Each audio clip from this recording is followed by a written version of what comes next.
So Google search history has been the focus both of Lori Vallow Daybell and of Chad Daybell. And I want to stipulate here that the prosecution is saying we think this is who made these Google searches, but they are referring to the searcher as the user. But we learned on Monday that she was shopping for wedding dresses on the day that Tammy Daybell, who is Chad Daybell's wife who passed away, on the day she was buried, on the day of her funeral. So what is the prosecution trying to prove here with this Google search history? So the last couple of days, they've been talking about and bringing in technology, which has changed the way that people investigate crimes. If you're thinking of doing a crime and you have any device, any electronic device, just don't do it. You're going to be caught because everything leaves a trail. These last couple of days, they've been talking about the internet searches. They've also been talking about the location of phones and being able to ping those phones off of towers and know exactly where people were at different times. So the internet searches here that are related to the deaths of her two children, which is what this murder charge is about, is they were looking up the wedding dresses.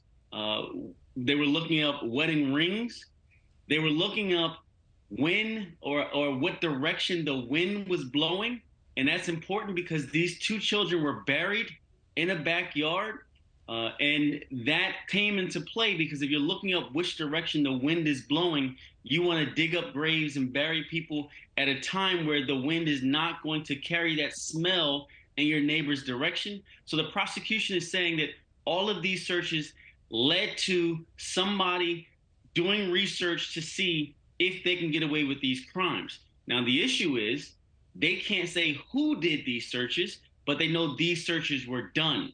So it goes to show that somebody planned this, but I don't know if it really narrows down that it was Lori, in fact, who knew that this was happening or participated in these searches or this crime.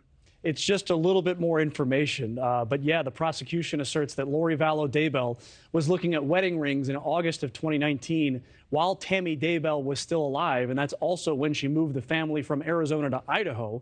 And that Chad Daybell was the one searching about wind directions, and that he did that search the last day that Tylee Ryan was seen alive.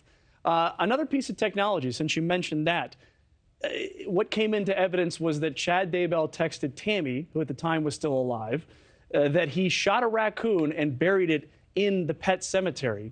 And it is in the pet cemetery that the two children's bodies were found. So how does that story that he told his wife relate to these deaths? So it's all about controlling the narrative. If you're the prosecution, you're saying that Chad texted his wife that he shot a raccoon and he was burying it in the pet cemetery just in case anybody saw him digging something up, or just in case it came out that he did, in fact, bury something there. He wanted there to be an excuse and not to be believed that he buried the children there. That's what the prosecution wants you to believe. But the defendants can say, listen, there's a pet cemetery there. There were pets buried there. There's no proof that he didn't, in fact, shoot a raccoon and just bury it in that backyard at the time. So again, you're talking about this information that comes in. It adds to the story, but it's not determinative. You still need to tie in other things for this information to be really important or really to make a difference to the jury when they're determining if Lori knew that her children were murdered and knew that they were buried in that backyard. Well, and on Tuesday, there was a very emotional video phone call that was played when Lori Vallow Daybell was in jail. Her oldest sister, who's named Summer Shiflett, says, well, Lori Vallow Daybell says, "You don't think I'm in pain?" And the sister says, "No, I don't. You were dancing on the beach, having a great time. You got wedding pictures while your kids were in the ground." And they were in Hawaii in November of 2019, and police believe that the children were murdered in September of 2019. What do you think the impact of the playing of this video call will be? I think the jury sees how calculated Lori is, because her response then was, "I've taken care of them my entire life." She didn't really, she denied knowing they were dead, but she made these little excuses, and she picked up on all of these phone calls. She also had a phone call with her son from the prison where he recorded the call and tried to bait her into admitting that she committed these crimes. But she was smart enough to jump over it and make an excuse and say, "I didn't do this," I took care of these kids my whole life. I love these kids. I didn't do it.